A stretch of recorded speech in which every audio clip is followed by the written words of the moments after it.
Hello friend, आप सबका स्वागत है हमारे यूट्यूब चैनल क्रिकेट पे। दोस्तों, इस वीडियो में हम रेट 2021 की विज्ञप्ति के बारे में बात करेंगे। आप सबको पता होगा कि कल बहुत सारे उथल पुथल की चीज़ें वो हो गई हैं। एक बार फिर उपेंद्र यादव ने ट्वीट करके साफ साफ कह दिया कि लेवल फर्स्ट में सिर्फ एसटीसी वाले होंगे, बीएड वाले नहीं होंगे। तो उनका आधार क्या है, किस रूप में वो कह रहे हैं, अपने आप को क्या समझते हैं, क्या है क्या नहीं है, इस बारे में भी हम इस वीडियो में बात करेंगे। इसके अलावा राजस्थान में एक बार फिर आचार संहिता की सुगबुगाहट वो शुरू हो गई है। कई न्यूज़ चैनल कह रहे हैं कि आज से लग सकती है। तो दोस्तों, इसके बारे में भी हम बात करेंगे। अगर एक बार फिर आचार संहिता लग गई है तो आपकी एग्ज़ाम वो 25 अप्रैल की जगह कब होगी, ये आप खुद समझ सकते हैं कि 2 अगस्त को हो गई, 2 सितंबर हो गई, फरवरी में हो गई, अब 25 अप्रैल है, वो पता नहीं कब जाएगी फिर। इसके अलावा जो रिट 2018 लेवल सेकंड की जो लिस्ट आने वाली है, आप सबको पता होगा कि बहुत सारे अभ्यर्थी लगभग लगने तो हैं 2500, लगने तो कितने ही है दोस्तों मैं नहीं कह सकता, लेकिन लगभग 2500 से 2600 पोस्टें हैं लेवल सेकंड की सभी सब्जेक्टों की। तो उस पर इंतज़ार कर रहे हैं लगभग 10,000। और ये मैं क्यों कह रहा हूँ, क्योंकि दोस्तों मैंने एक जो कट ऑफ से रिलेटेड वीडियो बनाया था उस पर 10 से 12,000 व्यूज़ आ रहे हैं। मतलब 10,000 लोग हैं वो इंतज़ार कर रहे हैं कम से कम लेवल सेकंड के। तो उनके भी ये किस्मत का सवाल है, अगर वो सेलेक्ट नहीं होते हैं तो कम से कम रिट 2021 की तैयारी तो करें। तो उनको भी एक बहुत ही ज़्यादा परेशान करने वाला सवाल ये है कि उनकी वेटिंग लिस्ट आएगी या नहीं आएगी। तो दोस्तों आचार संहिता वो लगे या नहीं लगे, अगर आचार संहिता लगेगी तो भी आपका रिजल्ट है वो आ जाएगा। जो 21 दिन का जो टाइम टेबल आया था, वो जो नोटिस आया था उस पर मैंने वीडियो भी बनाया था। तो वो 21 दिन, हाँ, वो लगभग 6 या 7 तारीख को कंप्लीट हो रहे हैं। तो आपकी वेटिंग लिस्ट इस वीक में डेफिनेटली आ जाएगी, आपको टेंशन लेने की ज़रूरत नहीं है। 100% आपकी वेटिंग लिस्ट है वो जारी होगी, चाहे आचार संहिता आज लगे या फिर कल लगे, परसों लगे, आपको टेंशन लेने की ज़रूरत नहीं है। तो ये तो बात होगी दोस्तों 2018 वालों की। इसके अलावा दोस्तों जो बीएड से संबंधित है और बीएसटी से संबंधित हैं, उनको एक सवाल ये भी लग रहा होगा यार, बीएड से संबंधित कि उपेंद्र यादव इतनी अच्छी तरीके से क्यों बोल रहा है कि बीएड वाले शामिल ही नहीं होंगे। तो दोस्तों उनके लिए एक अच्छी न्यूज़ मान लीजिए, या जो तथ्यात्मक न्यूज़ है या जो ऑथेंटिक न्यूज़ है वो यही है कि हम इस वीडियो में बात करेंगे हरियाणा, दिल्ली, उत्तराखंड, बिहार, उत्तर प्रदेश, त्रिपुरा का भी मैंने शामिल किया क्योंकि उसमें कुछ अलग था, तो वो भी मैं दिखा रहा हूँ। मैं बीएड वालों का पक्ष या बीएसटीसी के विरुद्ध बिल्कुल वीडियो नहीं बना रहा हूँ। आप दोनों हैं, दोनों लेवलों से हैं, तो आप ज़रूर देखिए। इसके अलावा दोस्तों एनसीटी की गाइडलाइन, एनसीटी की जो ऑथेंटिक गाइडलाइन है, जो गजट पत्र है, वो भी मैं आपको इस वीडियो में दिखाऊंगा। और जो तथाकथित जो चमचे हैं उपेंद्र यादव के, जो वीडियो बना रहे हैं, अपने आप को टीचर कहते हैं, उनको शर्म नहीं आती है। मतलब अपने आप को टीचर कहते हुए उनको शर्म नहीं आती है कि यार इस तरह की वीडियो बनाते हैं आप। आपको ये पता है, मतलब इतना पता है कि इंग्लिश वाला माना जाएगा, अगर विरोधाभासी स्थिति होगी तो इंग्लिश वाला माना जाएगा, ये उनको पता है। लेकिन ये पता नहीं है कि इंग्लिश में एक ही वर्ड के अनेक अर्थ निकलते हैं, उतना उनको ज्ञान नहीं है। वो मतलब गूगल पे सर्च मार लिया कि कंसीडर का क्या अर्थ है, तो वहाँ पे आज आ गया, विचार किया जाएगा। अर्थ तो एक ही अर्थ निकलता है क्या, अनेक अर्थ निकलते हैं। मैं दिखाऊंगा आपको पूरी चीज़ है वो क्या है, क्या अर्थ होता है। तो ये वीडियो आप लास्ट तक जरूर देखिए, चाहे बीएड से हो या बीएसटीसी से हो। बीएसटीसी वालों को मैं क्यों कह रहा हूँ, क्योंकि आपको थोड़ा ये वीडियो देखोगे तो आपको मन में ये ज़रूर होगा, हाँ यार बात तो सही कह रहा है, ये ऐसा भी हो सकता है। तो आप थोड़े दिनों बाद, 1-2 महीने बाद, जैसे ही कोई मतलब आता है चीज़ कन्फर्म होके, तब आप रोएंगे, उपेंद्र यादव को दोष देंगे। उससे अच्छा है कि ये वीडियो देखिए और जो यथा स्थिति है उसका अवलोकन कीजिए खुद के अंदर कि क्या हो सकता है और आपको किस तरह मूर्ख बनाया जा रहा है। तो दोस्तों चलो शुरू करते हैं आज का हमारा वीडियो को आप लास्ट तक जरूर देखें। तो ये देखिए दोस्तों, सबसे पहले हम यहीं से शुरू करते हैं, उसके बाद उपेंद्र यादव का ट्वीट है, आचार संहिता के बारे में हम बात करेंगे।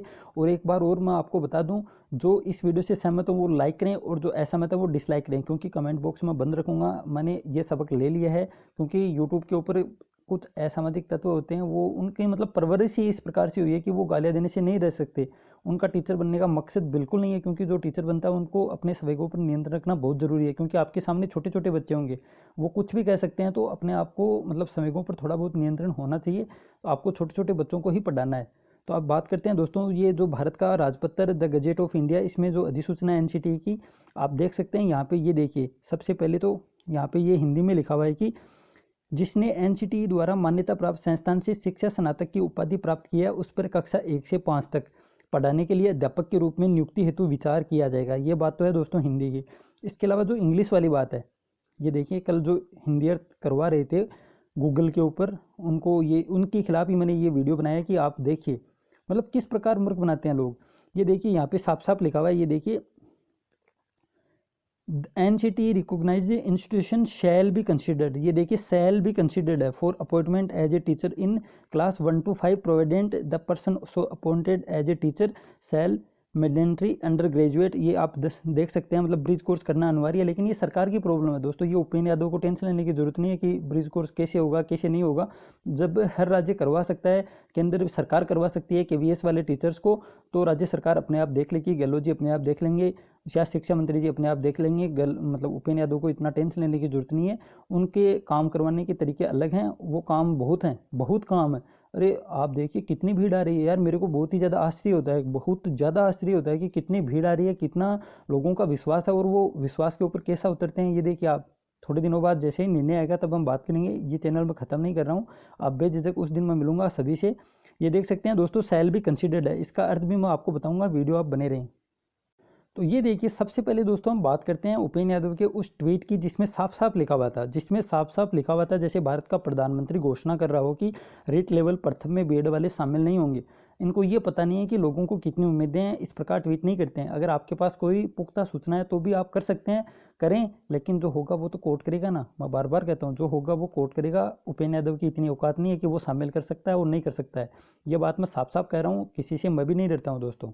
लेकिन यहाँ पे साफ साफ लिखा हो रहा है कि बीएड डिग्रीधारियों से निवेदन है कि आप लेवल 2 एवं विषय व रीट के पद बढ़ाने की मांग आपको करनी चाहिए, जिसमें आपको बड़ी राहत मिल सकती है। अरे कहाँ से राहत मिलेगी भाई, ये तो बताओ। रीट लेवल सेकंड में मात्र 20,000 पद खाली हैं, 20,000 मात्र पद खाली हैं। तो 20,000 पदों पे लगभग 6 या 7,000 तो इंग्लिश के होंगे, 6 या 7,000 इंग्लिश के होंगे, और लगभग 4 या 5,000 होंगे साइंस मैथ के। इसके अलावा क्या बचा है, जिसमें SST भी आएगी, हिंदी भी आएगी, संस्कृत भी आएगी, तो उनको क्या मिला, 2-3 हज़ार पद मिलेंगे। और जो भीड़ है वो तो आप सबको पता है, लगभग 6 से 7 लाख SST में बैठेंगे। तो ये तो बात हो गई दोस्तों, इसको मतलब बुरा लगने वाली बात नहीं है, सभी को अभिव्यक्ति की स्वतंत्रता है। उपेंद्र यादव को बीएड वालों से कोई लेना देना नहीं है, तो बीएड वाले इनकी बात का बुरा बिल्कुल ना लगे उनको, बीएड वालों को बिल्कुल भी इनकी बात का बुरा नहीं मानना है, क्योंकि ये कुछ भी कह सकते हैं, इनकी अपनी मर्जी है, इनकी अपनी स्वतंत्रता है। बीएड वालों का साथ दें, BSTC वालों का साथ दें, और हमें कोई लड़ाई नहीं लड़नी है, क्योंकि लास्ट में आप सबको पता है कि न्यायालय सर्वोच्च है, संविधान की रक्षा का अधिकार है वो न्यायालय के पास है।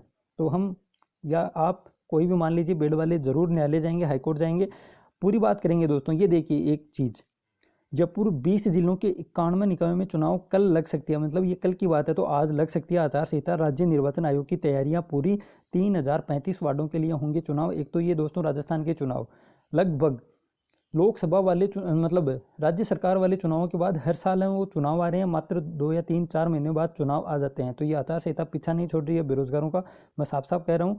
इसके अलावा दोस्तों, वो जो कंसिडर वाला अर्थ था, ये देखिए, सेल बी कंसिडर, ये भी मैंने गूगल से ही पूरा स्क्रीनशॉट लिया, एडिट नहीं किया। इसीलिए नहीं किया कि कुछ BSTC वाले देख रहे होंगे तो उनको ये समझ नहीं आएगा कि यार ये तो नकली बात बोल रहा है। आप खुद सर्च कर लीजिए, सेल बी कंसिडर्ड। ये देखिए, sale be considered meaning in Hindi, तो सीधा सीधा लिखा हुआ आएगा, माना जाएगा। क्या आएगा, माना जाएगा। और जो आप कह रहे हैं ना विचार किया जाएगा, वो आता है विल बी कंसिडर्ड का, और वहाँ पे है सेल बी कंसिडर्ड। तो पूरा देखिए, और अपने जो तथाकथित गुरुजी हैं उनको भी बताइए कि सर जब आप पोस्ट करें तो यूट्यूब के ऊपर अच्छी चीज़ें और ऑथेंटिक चीज़ें पोस्ट करें।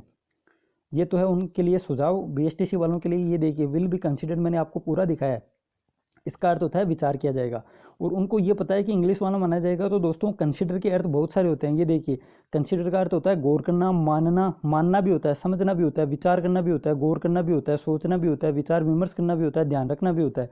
तो दोस्तों, इंग्लिश में एक वर्ड के अनेक अर्थ होते हैं, मैं आपको यही बार बार कह रहा हूँ। इसलिए बिल्कुल भी दम नहीं है। अगर विज्ञप्ति ऐसी आती है तो दोस्तों, एग्ज़ाम को लेट कराने का श्रेय भी उपेंद्र यादव को ही जाएगा, उनको लेना पड़ेगा। और अपने जो तथाकथित एक जो बना रखा है उन्होंने, उसको इस्तीफा देकर अपने घर चले जाना है। अगर ऐसा नहीं हुआ तो बीएड वाले 100% शामिल होंगे, और मैं किस तथ्य के आधार पर कह रहा हूँ वो आपको पूरा मिलेगा इस वीडियो में। तो ये सबसे पहले बात करते हैं दोस्तों। ये देखिए, अब बात करते हैं उन राज्यों की, उनमें क्या हुआ है। ये है एचटेट का। एचटेट का मतलब झूठ की भी हद होती है, झूठ की भी हद होती है। जो हम पढ़ते नहीं क्या कि झूठ की प्रवृत्ति पाई जाती है प्रारंभिक बाल्यावस्था के बाद बच्चों में, वो ऐसे घूमते रहते हैं और झूठ बोलते रहते हैं। तो ये तो वो बात हो गई कि बच्चा चॉकलेट खा लेता है और झूठ बोल देता है कि मैंने खाई नहीं है। लेकिन उनको ये पता नहीं है कि डिजिटल ज़माना है, सबके पास नेट है, सबके पास मोबाइल है, स्मार्टफोन है, वो चेक कर सकते हैं। ये इसी प्रकार मैंने चेक किया और आप खुद चेक लेना। ये दोस्तों एचटेट PRT आप सबको दिख रहा होगा ऊपर, ये तो दिखाने की बात ही नहीं है। Level first for becoming teacher for class 1 to 5 primary teacher PRT। इसमें देखिए, सबसे पहले STC वाला सीनियर सेकेंडरी 50% के साथ appearing in final year of 2 year diploma in elementary education. ये तो हो गई दोस्तों एसटीसी वाली बात। इसके अलावा ये देख सकते हैं, ये भी एसटीसी वाली है, स्पेशल एजुकेशन उस संबंध में। लेकिन ये देखिए senior secondary 4 year bachelor of elementary education, ये क्या होता है भाई साहब? ये बीएड वाले नहीं होते क्या? बीए बीएड और बीएससी बीएड साफ साफ पीआरटी के अंदर शामिल किए हैं एचटेट में, जिसकी एग्जाम कल ही हुई है दोस्तों। 2 जनवरी या 3 जनवरी को एग्जाम हुई थी एचटेट की, आप सबको पता होगा। जो हरियाणा के नज़दीक वाले जिलों में उनको तो डेफिनेटली पता होगा कि क्या हुआ है। तो बिल्कुल भी बुरा नहीं माने उपेंद्र यादव की बातों का, बीएड वाले 100% शामिल होंगे।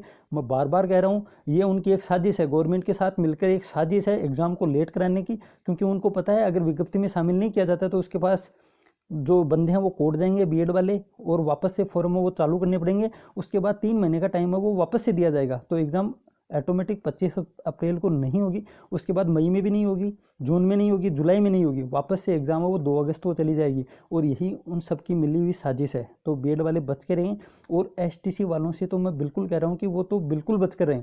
अगर उनको इतना पता है कि 2011 में बाहर कर दिया था, तो फिर शामिल करके निकलवाओ ना विज्ञप्ति। गवर्नमेंट की तो फ़ायदा है, फॉर्म की फीस हो रहा है कि 200-300 रुपये ज़्यादा आएंगे, गवर्नमेंट का जो बजट है वो बढ़ेगा, और लास्ट में आप बाहर निकलवा देना, उपेंद्र यादव निकलवा दे, एसटीसी वाले निकलवा दें। लेकिन सच्चाई के साथ हों, ये मेरी रिक्वेस्ट है। और बेरोजगारों का साथ देना चाहिए उनको, मतलब इतनी ऊंची पोस्ट पे हैं, इतना उनको मान सम्मान दिया जाता है राजस्थान के बेरोजगारों को। इसके अलावा दोस्तों ये तो है हरियाणा की। और कोई कहेंगे यार ग्रेजुएशन की बात तो नहीं की। ये देखिए graduation plus past year 2 year diploma, आप देख सकते हैं पूरा 12वीं वाला है, मतलब बीए बीएड और बीएससी बीएड, ग्रेजुएशन और बीएड वाला है। और इसके अलावा एसटीसी वाला है, लेवल फर्स्ट पीआरटी की मैं बात कर रहा हूँ, और एचटेट जिसकी एग्जाम अभी 2 जनवरी को हुई थी। और ये क्यों दिखा रहा हूँ? मैं उन्हीं राज्यों की दिखा रहा हूँ जिस राज्य का नाम लिया था उपेंद्र यादव ने अपने वीडियो में, और जो पोस्टर हिला रहा था, जबकि एक भी दिखाया नहीं कि मैं किस किस राज्य का गिनाऊंगा। अरे भाई गिनाओ ना आप। गवर्नमेंट साफ साफ 28 तारीख को विज्ञप्ति निकाल रही थी, आपने जानबूझ के विज्ञप्ति को लेट कराया है। और अगर आचार संहिता लग गई और 25 अप्रैल को एग्जाम नहीं हुई थी, उसका सारा का सारा दोष उपेंद्र यादव का रहेगा। ये देख सकते हैं डीएसएसबी, मैंने पहले भी दिखाया था वीडियो में, लेकिन कुछ लोगों को बिल्कुल समझ नहीं आता है कि यार क्या कह रहा है क्या नहीं कह रहा है, मतलब देख कर भी पढ़ा नहीं जाता उनसे। ये डीएसएसबी आप देख सकते हैं, इस पर पीआरटी प्राइमरी टीचर की है, ये एजुकेशनल क्वालिफाई, और इसमें साफ साफ लिखा हुआ है, ये देखिए ग्रेजुएशन, और ये रहा 12वीं वाला, मतलब देख के भी पढ़ना नहीं आता। ये रहा ग्रेजुएशन का, और ये देखिए 4 ईयर, ये रहा 4 year senior secondary plus 4 year bachelor in elementary education BElEd, या कुछ भी आपके राज्य में जो कहा जाए दिल्ली के अलावा, तो दोनों शामिल हैं। डीएसएसबी में डीएसएसबी का नाम भी उन्होंने लिया था। इसके अलावा केवीएस में 100% शामिल है। आधे जो लगे थे लगभग अगस्त 2019 में ज्वाइनिंग हुई थी दोस्तों। मैं साफ साफ कह रहा हूँ, उनके पास तो कोई तथ्य है या नहीं है, मैं बिल्कुल एकदम ऑथेंटिक न्यूज़ आप खुद चेक कर सकते हैं, दावे के साथ कह रहा हूँ मैं। लगभग अगस्त 2019, मतलब जो चुनावों की वजह से 2018 में एग्जाम हुई थी पीआरटी की केवीएस में दिसंबर में, और रिजल्ट आया था अगस्त 2019 के आसपास, उनको ज्वाइनिंग भी होगी। लेकिन अभी तक जो लगे थे पीआरटी में उनका ब्रिज कोर्स नहीं हुआ है। मैंने कल ही बात की है, ब्रिज कोर्स से मतलब वो कह रहे थे कि लगभग आधे का हो गया, और आधे हैं वो अभी बचे हुए हैं। मतलब जो मेरा दोस्त लगा था उसका अभी तक नहीं हुआ है, लेकिन जो लगे हैं उनका करवा देगी गवर्नमेंट। क्या है ये तो, अरे भाई ये तो टेंशन है वो गहलोत जी की है, शिक्षा मंत्री जी की है। उपेंद्र यादव को टेंशन लेने की जरूरत नहीं है इस मामले में। इसके अलावा दोस्तों बात करते हैं उत्तराखंड की, क्योंकि वही राज्य मैंने शामिल किए हैं, वही राज्य मैं आपको दिखा रहा हूँ जिसका उन्होंने नाम लिया था। ये देखिए उत्तराखंड, साफ साफ दिख रहा होगा यहाँ पे आपको उत्तराखंड। और इसमें देखिए ये रहा पीआरटी के अंदर, पीआरटी की बात कर रहा हूँ दोस्तों, आप देख सकते हैं इसमें साफ साफ लिखा हुआ है। ये देखिए शिक्षा स्नातक बीएड, इसके अलावा कक्षा 1 से 5 तक ये भी लिखा हुआ है। देखिए कक्षा 1 तक पढ़ाने के लिए अध्यापक के रूप में नियुक्त व्यक्ति को ब्रिज कोर्स है वो करवाया जाएगा।